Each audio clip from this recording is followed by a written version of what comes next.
Mr. Robert Bailey. Yes, thank you.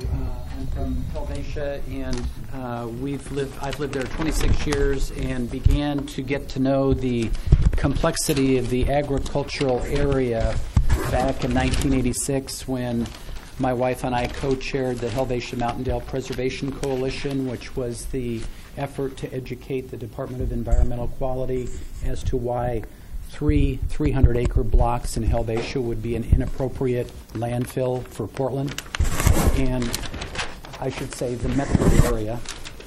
And back then we contracted with hydrologists to study the area, some of which included a mapping of the tiling that you questioned earlier. This is kind of the new look of tiling. This is not perforated, but it would be perforated. This is kind of the old era of clay and cement, and actually before that, 80 years ago, they were using wood slats that would actually shunt water off the fields. There we have updated the tiling, and the tiling is represented by the black lines. The red dots represent the parcel and ownership changes, and what we're trying to communicate here is that the tiling system is extensive, it's coordinated, it is, if you impact one area of tiling, it will have an immediate effect on adjacent lands. There's actually, I think in the far left, lower right-hand corner, disturbed tile in an area that was started to build up and then stop, and the agricultural efficacy of that area went downhill quickly. Helvetia enjoys a complex hydrology that will be talked about next. And for my part, I want to reiterate support for rural reserves north of Highway 26. Thank you. And just to clarify, everybody couldn't read that. The dots show where these cross a property line. Is that what the orange dots Yes. represent? The red is tiling. Okay. And the dots are just different landowners. So as you'll see, the tiling crosses through various properties all the way through. You know, there's three maps that take up that much space to represent the Helvetia area, but.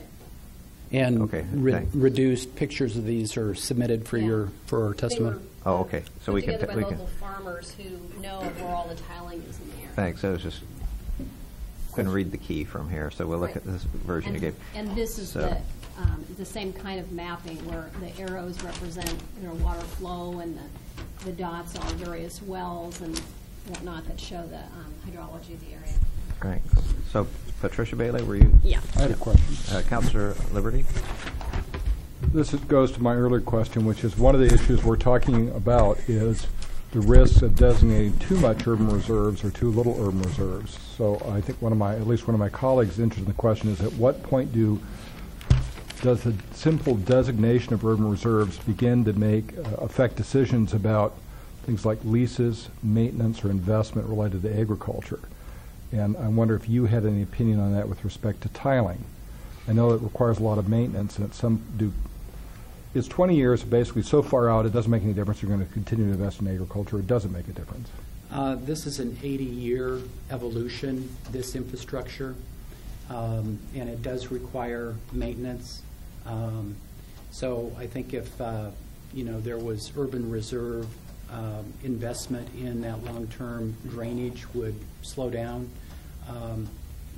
When you hear about the hydrology and see some of the photos of the flooding in the area, we think a disturbance downhill, down drainage from some of the uphill operations would create a lot of flooding into the various creeks that run out of Helvetia.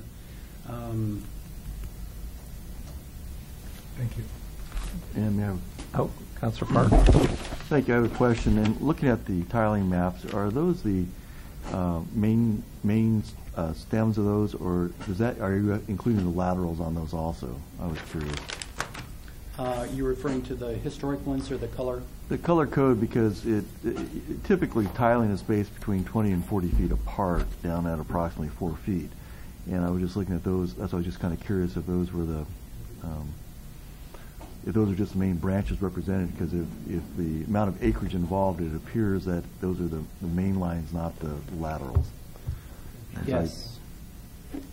And so then there would be significant, if I understand it correctly from what you just said, there's significantly a lot more tile in the ground than what's being represented there. Well, let me consult with somebody more knowledgeable. Matt? At least on our farm, the tile was put in a long time ago, it's the clay tile. They're very wide apart, but it takes a long time that the water channels will find their way to the tile. A modern way to tile is more micro tile, but the old tiles wouldn't stay that way. Okay. And what you're asking is, are there more branches off of these main lines? That's what he's asking. Okay. Yeah, and that was my curiosity, if that was represented all the tile, and that's basically, like I said, between 20 and 40 feet, so that's what I've seen, so that's curious. So that's, okay, if you don't have the answer, that's fine. Yeah, maybe Thank put you. them in, but on the old tile system, you really didn't need to, because they're there for so long that the water kind of finds its way to the main tile line. Thank you.